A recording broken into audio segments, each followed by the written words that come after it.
Greetings everyone, Brett here with Hammerhead Model Making, back with another 5-minute nostalgic review. Today we're going to be looking at the Accurate Miniatures P-51 line of kits. Now these kits first started appearing in 1994 and subsequent versions were released over the next few years. And what's great about these kits is they covered versions of the P-51 that at that time weren't covered by any other manufacturer in 48 scale. So you have a lot of the early P-51, P-51A, A36 models, and then later versions of the P-51B, the P-51C, and so on. So we're going to go ahead and take a look at this kit. And we're primarily going to focus on the P-51B here. But you'll be able to get an idea of overall the general quality of these kits. And mind you, at the time, so this is early 90s, 94, between 94 and 96, these kits were kind of ahead of their time, and we're using techniques that were not common at the time. I mean, Revell was still putting out kits with raised panel lines at this point, so really the only other manufacturers out there that were at or were near at this level or above were Tamiya and Hasegawa. So we got nice engraved details. We've got both engraved rivets and raised fasteners, engraved panel lines, things like that. Fairly detailed interior with lots of like separate parts, separate sidewalls, things like that. You do get separate tail sections for the P-51B because they had two different versions of the tail. Detailed wheel well, however, it is just like the Tamiya kit, it is not correct in that it's not correctly boxed in. But that was the par for the course at the time. Some decent detail on the wings. You could easily putty over those panel lines if you wanted to go more accurate for the wings. They had separate wheels and hubs and weighted tires. Again, not something that you'd see often. You hardly even see that often today. More so the weighted tires, but I mean, still impressive at the time.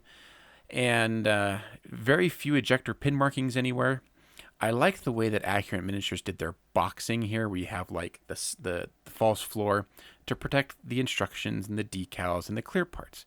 Now the clear parts on these kits are on the thick side, and like the framing detail is not very sharp and crisp, so care must be taken when masking. But if you're interested, kitmask.com does offer masking sets for these Accurate Miniature kits, so that would be a good thing to pick up if you're thinking about getting one of these kits. But I mean, they weren't bad. You get the Malcolm hood, you get the regular canopy, you get two different versions of the front windscreen. And now, Accurate Miniatures was definitely not known for their quality instructions. And you can see here they are really simple, pretty rudimentary. You do get like detailed written instructions on where everything goes, but sometimes those can be hard to follow, and sometimes it's easier to follow like a visual thing.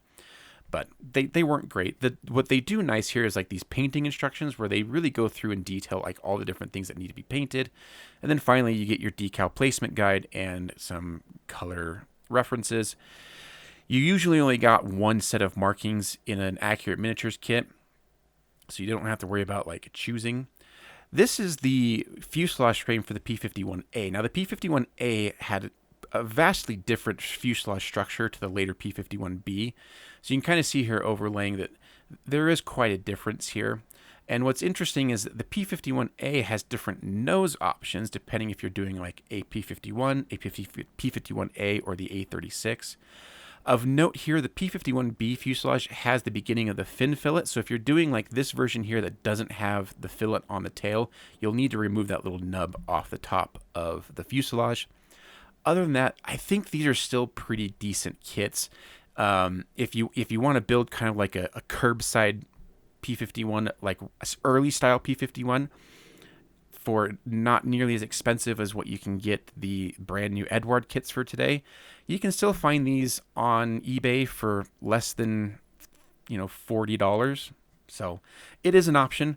I built all of these kits as in my youth, and I love them. They've got a special place in my heart, and I can't wait to add some more of these to my collection. So there you go.